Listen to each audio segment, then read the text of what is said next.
बिस्मिल्लाहिर्रहमानिर्रहीम। नाज़रीन, मैं हूं जावेद बलोच और उम्मीद है आप लोग खैरियत से होंगे।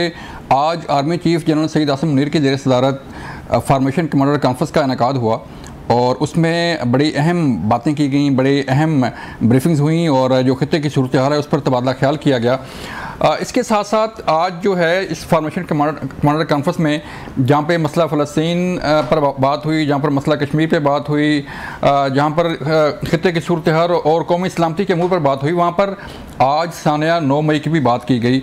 और इस कॉन्फ्रेंस के शुरका का ये कहना था कि सानिया 9 मई के जो किरदार हैं उन्हें जो है वो सज़ा ज़रूर मिलनी चाहिए और उनके ख़िलाफ़ कार्रवाई के बगैर मुल्क साजिशी अनासर के हाथों यरगमाल रहेगा। ये कहना था फार्मेशन कमांडर कॉन्फ्रेंस का। और फिर बात हुई डिजिटल टेररिज्म की। डिजिटल टेररिज्म क्या है? दहशतगर्दी जो है कि ये एक नई टर्म जो है वो ईजाद हुई है जब से सोशल मीडिया एक्टिव हुआ है। आप सोशल मीडिया पर किसी भी किस्म का मवाद फेंक दें, किसी भी किस्म का जो है वो इल्ज़ाम लगा दें, तो ये भी एक दहशतगर्दी से चीज़ कम नहीं है। इसकी भी रोकथाम करना बहुत ज़रूरी है। इस पर बात करने जा रहे हैं।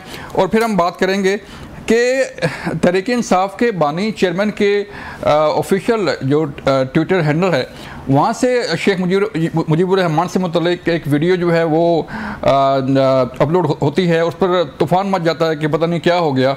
तो ये जो एक्स है ये तहरीक-ए-इंसाफ के बानी चेयरमैन का कौन इस्तेमाल कर रहा है, कैसे ये वीडियो अपलोड हुई और इसके पीछे कौन है? क्या उन्होंने ख़ुद वीडियो जो है वो ट्वीट किया या उनके कहने पर किसी और ने किया? इसकी तहकीकात का फैसला हुआ है और ज़राए बता रहे हैं कि FIA इस पर तहकीकात करने जा रहा है और इसमें गौहर अली खान समेत, उमर अयूब समेत बाकी लोगों से भी जो है वो बातचीत की जाएगी कि किस तरह जो है वो तहरीक-ए-इंसाफ के बानी चेयरमैन जो कि अडयाला जेल में हैं, उनके कभी तो उनका आर्टिकल छप जाता है, वो कहते हैं कि मैंने नहीं लिखा, फिर कभी जो है उनकी ट्वीट सामने आती हैं तो वो कहते हैं मैंने नहीं की।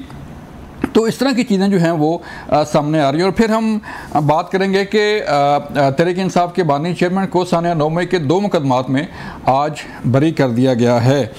फिर बात होगी पंजाब के वज़ीर तालीम से भी और उनसे पूछेंगे कि पंजाब में तालीम की क्या सूरत हाल है और पंजाब की जो तरक्की के प्रोजेक्ट्स चल रहे हैं या जो प्लान किए जा रहे हैं उसके मुतल्लिक अवाम की क्या राय है और हुकूमत क्या करने जा रही है। हमारे साथ आज मौजूद होंगे हमारे मेहमान दाना सिकंदर हया साहब हैं, वज़ीर तालीम पंजाब हैं, उनसे बात करेंगे। मुस्लिम नूर से चल के इनका राना साहब बहुत शुक्रिया वक्त देने का।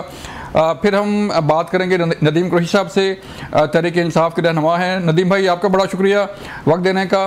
फिर हम बात करने जा रहे हैं सहर कमरान साहबा से, पीपल्स पार्टी की सीनियर रहनुमा हैं। मैडम आपका शुक्रिया वक्त देने का। मैडम मैं आपसे बात करूंगा, सबसे पहले आपके पास आता हूं। आज army chief general Syed Asim Munir की ज़ेर सदारत फार्मेशन कमांडर कॉन्फ्रेंस का इनेकाद होता है और जहां पर बाकी बड़े अहम अमूर पर तबादला ख्याल किया गया, वहां पर एक जो सानिया 9 मई है उस पर आज बात की गई कि कब तक जो है मुल्क ऐसे साजिशी नासर के हाथों यरगमाल बनता रहेगा और कब तक ऐसे लोगों को सज़ा नहीं मिलेगी जो इसमें मुलव्वस हैं। ज़ाहिर बात है 1 साल से ज़्यादा अरसा हो गया किसी को जो है वो सज़ा जज़ा नहीं हुई, आल्दो मामला सुप्रीम कोर्ट में है और मिलिट्री कोर्ट्स को काम से रोका हुआ है एक स्टे ऑर्डर के ज़रिए। लेकिन आज भी इस पर बात हुई कि जब तक इस ऐसे किरदारों को सज़ा नहीं मिलेगी, ये भी तो डिजिटल टेररिज्म है ना कि आप सोशल मीडिया पर बैठ के जो है वो एक मैसेज करें और जलाओ गिराव शुरू हो जाए। जी बिल्कुल, मैं ये समझती हूँ कि कोई किसी किस्म की भी दहशतगर्दी हो, यानी चाहे वो डिजिटल टेररिज्म हो, चाहे वो फिज़िकल टेररिज्म हो, चाहे वो इंसाइटमेंट टू वायलेंस हो, इश्तियाल अंगेज़ी हो, इंतशार हो, कोई भी ऐसा अमल जिससे पाकिस्तान के हमारे मुल्क के मफादात को नुकसान पहुँचता है, मुल्क के अंदर जो है वो जलाओ घिराव होता है, इश्तियाल अंगेज़ी होती है, नफ़रत फैलती है, तो मैं कहूँगी कि फिर मैं तो इस सानहे को जो APS का वाला जो सानहा था ना उससे कम नहीं समझती। जो नेशनल एक्शन प्लान था उसमें इंतहा पसंदी के ख़िलाफ़ एक मुनज़्ज़म कंसेंसस आया था कि जी इंतहा पसंदी को जड़ से निकाल के ख़त्म करना है। तो ये जो एक इंतहा पसंदी है कि जिसको लेके लोगों को जो है उकसाया गया, प्रोवोक किया गया और इस नहज पे लेकर आ गए कि लोगों ने शोहदा की यादगारें चला दी, उन्होंने अस्करी इदारों पे हमला किया, उन्होंने रेडियो पाकिस्तान पे हमला किया, उन्होंने पाकिस्तान की असास, पाकिस्तान के वक़ार पे हमला किया। और मैं समझती हूँ कि जिस किस्म की एक इश्तियाल अंगेज़ी नज़र आई उसमें, या आप किसी दहशतगर्द कार्रवाई में या किसी दुश्मन की कार्रवाई में कैसे फ़र्क समझेंगे। तो मैं समझती हूँ कि अगर आज इसके ऊपर कोई फ़ैसला ना हुआ तो फिर ये कल को एक रिवायत बन जाएगी।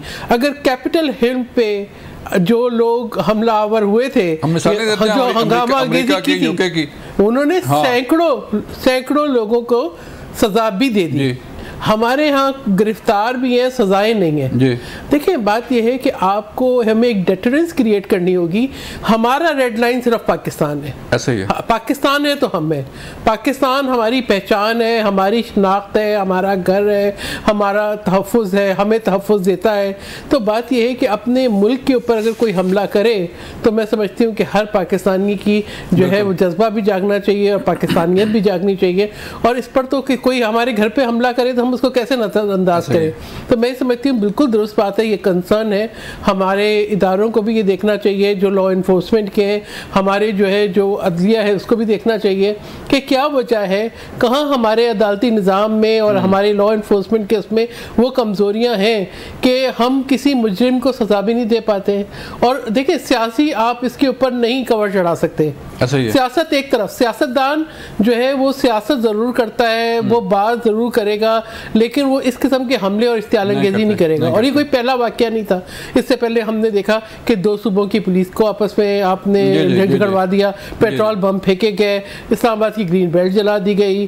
तो बात ये है कि कोई एक वाक़या नहीं है, इसको आइसोलेट करके भी ना देखें। मैं समझती हूँ इसको मंतकी इंजाम तक पहुँचना चाहिए। और अगर आज इसका कोई फैसला नहीं हुआ तो कल आप किस बुनियाद पर किसी को रोकेंगे? कल कोई भी आएगा, हमला कर देगा। चलें, PTI से नदीम कुरैशी साहब, मैं आपकी तरफ आऊँगा। सर, मुझे बताइएगा कि आज तो फार्मेशन कमांडर कॉन्फ्रेंस में भी ये बात हुई कि उन किरदारों को, उन मुजरिमों को जो है वो सज़ा मिलनी चाहिए जो इस साने में मुलव्वस से। तो क्या कहते हैं कि एक तो डिजिटल टेररिज्म पे बात करें ज़रा कि एक सोशल मीडिया पे आप जिसकी मर्ज़ी जो है वो कोई भी हो, चाहे जो है वो तरीके इंसाफ से तल्लुक़ हो, पीपल पार्टी से हो, नून लीग से हो, आप किसी के मुतल्लिक़ जो है वो कोई फेक न्यूज़ फैला दें, कोई नोटिफिकेशन फैला दें, किसी का सर लगा दें और धड़ और हो, धड़ लगा दें सर और हो। तो इस तरह की चीज़ें जो है वो आपकी जब ज़ातियात पर चीज़ें आती हैं तो फिर ये भी एक किस्म की दहशतगर्दी है जिसे डिजिटल टेररिज्म कहा जा रहा है। तो इसके खात्मे के लिए क्या सियासी जमातों को या इदारों को मिल बैठ के नहीं सोचना चाहिए? बिस्मिल्लाहिर्रहमानिर्रहीम। जावेद भाई, बिल्कुल आपने ठीक कहा। किसी भी नौयत की किसी शख्स की हद तक करना, बगैर तस्दीक किए किसी न्यूज़ को वायरल करना, किसी इदारे का, किसी शख्स का, किसी अहम पोस्ट पर बैठे हुए किसी जिम्मेदार का मजाक उड़ाना, उसकी तस्दीक करना कतई काबिल बर्दाश्त नहीं होना चाहिए। मैं तो कभी भी ना इस बात के हक में रहा हूँ। हर शख्स की एक इज्जत होती है, और बिलखुसूस वो लोग जो मुल्की मामलात में जिम्मेदारियां रखते हैं। पाकिस्तान के बड़े मुख्तलिफ से जोग्राफिकल और इंटरनेशनल हालात हैं। हमें तो मिन हैसुल कौम इस तरह से बिहेव करना चाहिए कि लोगों को पता चले कि हम एक कौम है। लेकिन बदकिस्मती से हमारे यहाँ एक खास माइंड सेट है जो अपने मुखालफीन को, और ये पॉलिटिकल लोग, मैं बिल्कुल सियासी बात करूंगा, मुझे मैं सियासी वर्कर हूँ और मैं सियासत से बाहर नहीं जाऊंगा। मैंने देखा कि सियासतदान जब इक़्तिदार में होता है उसका रवैया बिल्कुल मुख्तलिफ होता है, वही सियासतदान जब अपोजिशन में होता है तो उसका रवैया बिल्कुल मुख्तलिफ होता है। मैं समझता हूँ किसी भी शख्स को, साहब कामरान साहब ने बिल्कुल ठीक कहा, किसी भी शख्स को ये हक नहीं है कि वो किसी शख्स की इज्जत नफ्स को मजरूह करे, उसकी चादर चार दीवारी की बेहुरमती करे, उसको नुकसान पहुंचाए, बजाय ये कि इदारों के हवाले से। लेकिन हर चीज को अखलाक, शरीयत, कानून, निज़ाम कुदरत ये राइट देता है कि चीजों को सही तरह से इन्वेस्टिगेट होना चाहिए। अगर जावेद बलोच साहब कोई ज्यादती नहीं करते और नदीम कुरैशी से कोई ज्यादती सरजद होती है तो जुर्म मेरे सर होना चाहिए, ना कि जावेद बलोच साहब किसी भी वजह से उसका हिस्सा बने। मैं गुजारिश करूं बलोच साहब, बतौर मुल्क जितनी जिम्मेदारी हम पर अब है शायद पहले कभी नहीं थी, क्योंकि ये डिजिटल दौर है। आपने दो चीजों को बिल्कुल साथ अटैच किया। अब चीजों का वायरल होना इतना इजी हो गया है कि बहुत सारी चीजें बगैर तस्दीक किए मार्केट में मूव कर रही होती है। तो अब जो हमारे जो थिंक टैंक्स हैं वो बिल्कुल मुहिब वतन है, वो पाकिस्तान से प्यार करते हैं, अल्लाह ने उनको जिम्मेदारियां दी हुई हैं, अब उनका भी ये हक बनता है कि वो कुशादा दिली से चीजों को बिल्कुल मुतवाज़िन होकर देखें और एतदाल से चीजों को इन्वेस्टिगेट करें। जहां कोई उनकी पसंदीदा शख्सियत नहीं भी है, जहां तो किसी शख्स के नजरिए से 9 मई के किरदारों को सजा नहीं मिलनी चाहिए सर, आप क्या समझते हैं? सर 9 मई क्या, हर उस किरदार को सजा मिलनी चाहिए जिसने इस मुल्क को नुकसान पहुंचाया, इस मुल्क के इमेज को नुकसान पहुंचाया, इसके असासों को नुकसान पहुंचाया, और 76 साल से ये जो सर्कस लगी हुई है, अगर सजा ही मिलनी है तो हर उस शख्स को मिलनी चाहिए जिसने किसी भी तरह मैं राणा साहब की तरफ आना चाह रहा हूँ। चाहूंगा जी प्लीज।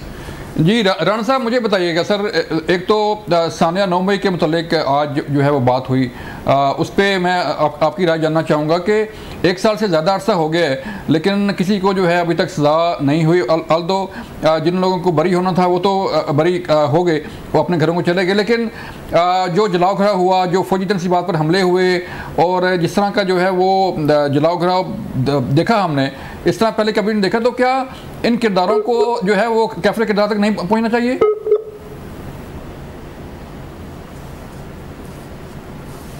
शुक्रिया कि आपने मुझे मौका दिया। जी मैं आपकी बात को आगे बढ़ाते हुए सर 2 कंपोनेंट्स हैं ऐसे जिन पे मैं ज़रूरी तौर पे बात करना चाहूँगा। नंबर 1 देखें कि हर उस मुल्क के अंदर, जैसे अभी सैयद साहिबा ने कहा कि कैपिटल हिल की एग्जाम्पल्स हमारे सामने हैं, हमारे सामने और सारे उन मुल्कों की मिसालें भी हैं इस हवाले से। जिस तरह आपने डिजिटल टेररिज्म की बात की, तो हमने जब तरक्की की मिसालें देनी होती हैं तो हम चाइनीज़ की देते हैं, जब हमने इंफ्रास्ट्रक्चर डेवलपमेंट की मिसालें देनी होती हैं तो हम अमेरिका की देते हैं। तो काश फिर हम अपने जो लॉ है उसमें भी मिसालें उस तरह की दें कि क्या चाइना के अंदर डिफेमेशन हो सकती है, क्या चाइना के अंदर आप इस तरह किसी इंस्टीट्यूशन पे दौड़ सकते हैं, अगर आपने कैपिटल हिल में ये किया तो क्या उसकी आपको सजा नहीं मिली।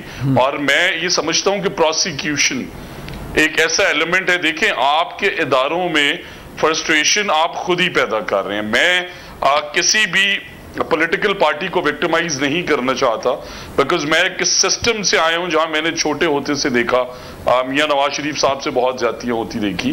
But coming to the point here कि हमें एज ए नेशन ये सोचना है, देखें चंद दिन पहले आपने एक ऑपरेशन देखा होगा हमने बूटी माफिया के खिलाफ किया, और हमने मौके पे हजारों बच्चों की मौजूदगी में, हजारों बच्चों की गवाही में रिकवरीज की, वो सेंटर पकड़े, क्या हुआ 2 दिन बाद उनकी जमानतें होगी।